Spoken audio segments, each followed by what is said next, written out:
ગીર સોમનાથથી સમાચાર આવી રહ્યા છે સામે રાખેજ ગામે અકસ્માત બાદ વિરોધ સામે આવી રહ્યો છે। અંબુજા કંપનીના ટ્રકની અડફેટે બે લોકોના મોતથી લોકોમાં રોષનો માહોલ છે। સ્થાનિકોએ બંને મૃતદેહોને રોડ ઉપર રાખી ચક્કાજામ કર્યો હતો। સ્થાનિકોએ વાહન વ્યવહાર અટકાવી પોતાનો વિરોધ દર્શાવ્યો છે।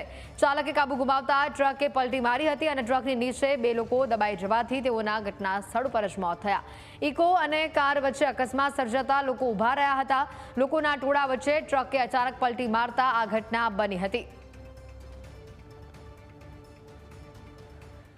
એ લોકો અત્યારે પરિવારના એના જે મુખ્ય મોભીઓ જે અવસાન પામ્યા છે, આજીવિકાનું સાધન એના પરિવારના બે લોકો અવસાન પામ્યા છે। 5 જણા લોકો ક્યાંક ને ક્યાંક હોસ્પિટલમાં એડમિટ છે।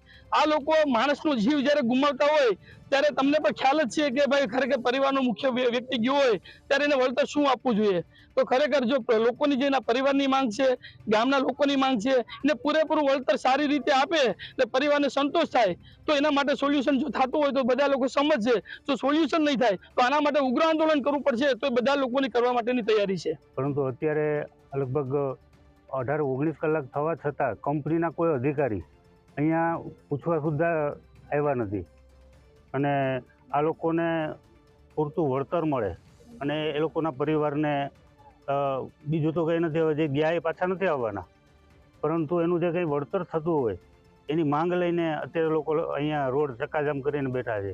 જો અત્યારે પણ 12 વાગ્યા સુધીમાં એ લોકો કંઈ જવાબ નહીં આપે તો અહીંયાથી ઉગ્ર આંદોલન કરવાની અમારા 8-10 ગામના જે લોકો છે એની ચીમકી ઉચ્ચારી છે।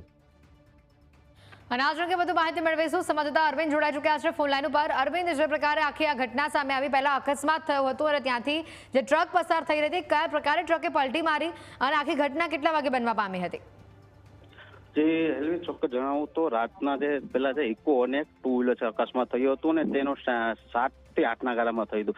જ્યારે સ્થાનિક લોકો ત્યાં જોવા ઉભા હતા અને ત્યાંથી પૂરેપૂરો ટ્રક નીકળ્યો હતો, જે વેરાવળ કોડે સૂત્રાપાડા હાઈવે પર રાખેજ ગામ છે, તે અકસ્માત થયું ને આસપાસના ગામના લોકો રસ્તા પર અત્યારે ઉતરી આવ્યા છે અને તેનો વિરોધ થઈ રહ્યો છે। ખાસ કરીને જે લોકોની માંગ છે કે અવારનવાર અહીંયા જે ટ્રેક્ટર પર જે ટ્રક પલટી માર્યો છે તે અવારનવાર ઓવરલોડ વાહનો અહીંથી નીકળતા હોય ત્યારે સ્થાનિક આક્ષેપ કરી રહ્યા છે કે જે ખાનગી મહાકાય સિમેન્ટ કંપની સંચાલક દ્વારા કે રાત્રિના જે મૃત્યુ થયું તે પરિવારને યોગ્ય માંગ હતી કે સ્વીકારવામાં આવી હતી, પણ ત્યાં સ્વીકારો ન આવતી અને સવારના 8 વાગ્યાની જે લોકો છે તેને આશ્વાસન આપવું પડે। 8 ની બરાબર 10 થઈ ગયા ત્યારે સ્થાનિક લોકો છે, આજુબાજુના જે 5-6 ગામના છે, કણઝોતો છે, રાખે છે, તે લોકોએ સ્થાનિક ચક્કાજામ કર્યો હતો। જી આભાર અરવિંદ, માહિતી બદલ।